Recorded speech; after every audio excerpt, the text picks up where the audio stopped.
آج آدم علیہ السلام کا ذریعہ معاش فرمایا گیا کہ سب سے اول کپڑا بننے کا کام آدم علیہ السلام نے کیا، بعد میں کھیتی باڑی کے کام میں مشغول رہے۔ حضرت نوح علیہ السلام کا ذریعہ معاش لکڑی کا کام تھا۔ یہ بات آپ سے عرض کرنے کا مقصد کہ محنت مشقت کرنا انبیاء علیہ السلام نے اس کو یہ نہیں سمجھا کہ ہم کیوں کریں، ہمیں ضرورت نہیں ہے۔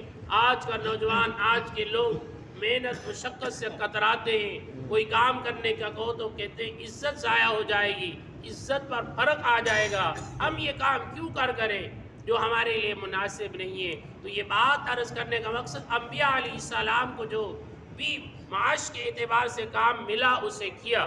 فرمایا ادریس علیہ السلام درزی کا کام کیا کرتے تھے۔ پھر ارشاد فرمایا حضرت ہود علیہ السلام، صالح علیہ السلام تجارت کیا کرتے تھے۔ حضرت ابراہیم خلیل اللہ علیہ السلام کھیتی باڑی کیا کرتے تھے۔ حضرت موسیٰ علیہ السلام نے کچھ مدت بکریاں چرائی۔ اللہ اکبر! اب بکریاں چرانا کتنا مشکل کام ہے۔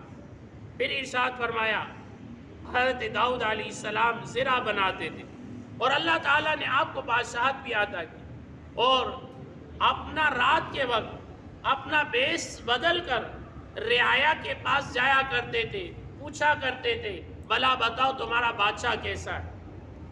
اس اثنا میں ایک فرشتہ انسانی شکل میں آپ کے سامنے آیا اور عرض کرنے لگا داؤد علیہ السلام، آپ کا بادشاہت بے انتہا بہت اچھی ہے، لیکن آپ جو بیت المال سے کچھ لے لیتے ہیں اگر یہ بھی نہ لیں تو یہ آپ کے لیے اور بہتر ہو جائے۔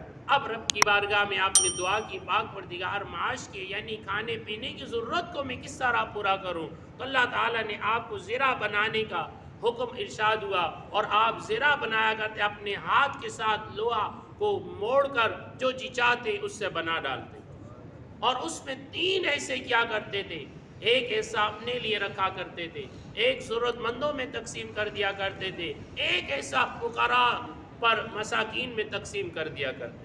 آج ذرا سوچئے کیا ہم یہ کام سر انجام دیتے ہیں؟ بہرحال پھر اس کے بعد حضرت سلیمان علیہ السلام اتنے بڑے بادشاہ ہو کر بھی درختوں کے پتے سے پنکھے زنبیل وغیرہ بنا کر گزارا کیا کرتے تھے حضرت سلیمان علیہ السلام۔ پھر ارشاد فرمایا حضرت عیسیٰ علیہ السلام نے کوئی پیشہ اختیار نہ فرمایا، بلکہ ہمیشہ سیر کیا کرتے تھے اور فرماتے تھے جس نے مجھے صبح کا کھانا دیا ہے وہ قادر ہے مجھے شام کا بھی کھانا عطا فرمائے گا۔ یہ اللہ پر توکل اور بھروسہ تھا آپ کا۔